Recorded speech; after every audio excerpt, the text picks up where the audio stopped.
नमस्कार दर्शक बंधु मु डॉक्टर नीतीश जेना आपण मान स्वागत करुच्ची pro baby child clinic and vaccination तरफ आज गोटे टॉपिक विषय डिस्कस करने जोटा कि समस्त कॉमन लाइफ रे बहुत एनकाउंटर कर काश काशर गोटे वेरिएंट विषय में कहि काशर बहुत सारा कजेस थाए जमती कि थ्रोट इन्फेक्शन होगला बा लंग्स इन्फेक्शन होगला बा तंटी इन्फेक्शन होगला जोटा कि आम generally upper respiratory tract infection बा लोअर रेस्पिरेटरी ट्रैक्ट इन्फेक्शन बोली कही था साधारणतः जमती कि न्यूमोनिया बोली आप शुणी ता सांगरे अन्य बहुत सारा कारण थाए जमती कि श्वास रोग बा आस्थमा होगला किछटा क्रोनिक लंग डिजीज सीओपीडी भली भी थाए जोटा कि छुआ मान विधि बेसी देखा जाए छुआ मानक मध्य जोटा कमनली आजिकली आम देखा पाचु सेटा गोटे वेरिएंट होची सेटा को गोटे माने ब्रोंकोस्पाज्मिक स्पाज्मोडिक कफ बोली आम कहूँ स्पाज्मोडिक कफ मोस्टली देखिए एटा राति टाइम रे छुआ शोइथिबा समय रे छुआ को काशटा हम छुआ शोइथिबो हठात कि राति रे बहुत काश हम आ छुआर निद भांगी जो छुआ उठी बसी पड़ो बेले बेले काशी काशी छुआ बांती मध्य कर दिए आउ किछि समय पर पुणी बसिकी किछि समय गला पर पुणी छुआ धीरे धीरे धीरे धीरे टिके शोई पड़े आउ जनरली दिन टाइम रे छुआ जिते प्लेफुल थी एक्टिव थी खेलुव बुलूव जनरली काशटा एत न थाए कि एत सिम्पटम्स आमको देखा मिले हुए तो किसी बेले बेले तो ठंडा लगी रही था छुआ को से भी काश होता है आउ रातिर काश बढ़े किसी समय किंतु ठंडा छाड़ी गला पर भी काशटा बहुत दिन धरी छुआ को लगी रुहे तो सेटा मेनली रातिर ब्रोंकोस्पाज्म श्वास नली टिके रुद्धि है भाया हो काशटी बढ़ी था जोटा को आम स्पाज्मोडिक कफ बोली कहूँ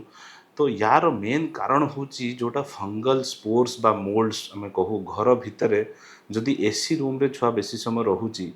एसीटी बहुत समय है चलला पर किसी समय चलला पर देखिए धीरे धीरे ठंडा जिते बढ़ो ये काशटी संगे संगे ही छुआ को रुद्ध है भाया फिल हम जोरे काश हो छुआर निद भांगी किंतु इथे आम औषध दे बेसी किसी इफेक्ट आसब ना तेणु आम कौन करार अच्छी एसी आम समस्त घरे आजिकल एसी आ जो भाया टेम्परेचर गरम हो तो एसी तो चलेबा अनिवार्य हो जाऊँगी किंतु एसीटा को रूटीनली सर्विसिंग करवा बहुत दरकार प्रत्येक वर्ष प्रत्येक सीजन रे एसी रो सर्विसिंग इज वेरी एसेंशियल तो आउ ता सांगरे कौन हुए ना जिते एसी बेसी सर्विसिंग ना बहुत दिन धरी चलुले ता भितर ये सब फंगस बहुत ग्रो कर जाती फंगल स्पोर्स बा मोल्ड्स आम ताको कहू से गुड़िक बढ़ला जदि छुआ गोटे से रूम भितर बहुत समय धरी रोची से कंटिन्यूअसली एसी चलला किसी समय पर से फंगल स्पोर्स बा मोल्ड्स धीरे धीरे आम श्वास नली रहीकि से स्पाजम बा ब्रोंकोस्पाजम बा श्वास नली रुद्धि कला भाया जिनसटा करी काशटा को बहुत बढ़े दे था तेणु ताकू आम प्रतिकार कौन करें आम छुआ को आउटडोर एक्टिविटीज रे जिते चाहिए से इनवल्व करवा दरकार छुआ मैंने संध्या बेले बाहर जाई खेलिया दरकार एसी जदि भी आम चलाऊे एसी सर्विसिंग प्रत्येक वर्ष करवा निहाती दरकार घर भितर से रूम रे जो मैंने बेसिकली टिके बेसी सेंसिटिव बा हाइपर एलर्जिक था छुआ मैंने से भी ये काशटा बेसी होता है तेणु रूम रे मोटा पर्दा बा मोटा मोटा कारपेट ये सब जिनस रूम जदि रूम रे बहुत जिनस भरी हो रही बहुत सारा टॉयज होगला बहुत सारा कपड़ा होगला सोफा भी पड़ी बहुत सारा जिते जदि रूमटा बहुत क्राउडेड होते फंगल स्पोर्स आ मोल्ड बढ़िबार चांसेस बढ़ी जाए आउ तृतीय जिनस हूँ रूम रो वेंटिलेशन बहुत भल होता दरकार सकाଳେ सबुदिन उठिक आप राति एसी चल शोले भी दिन टाइम रे झरका खोली रूम रो पूरा प्रॉपर वेंटिलेशन जदि हम जदि रूम रे सनलाइट ठीक से पड़ो ताले फंगल स्पोर्स बा मोल्ड से ग्रो करवाटा बहुत मात्रा रे कमी जाए तेणु यही सब जिनस को आमको ध्यान रखा पड़ो रूम को लेस क्राउडेड रखिए कपड़ा सब कबर्ड भीतर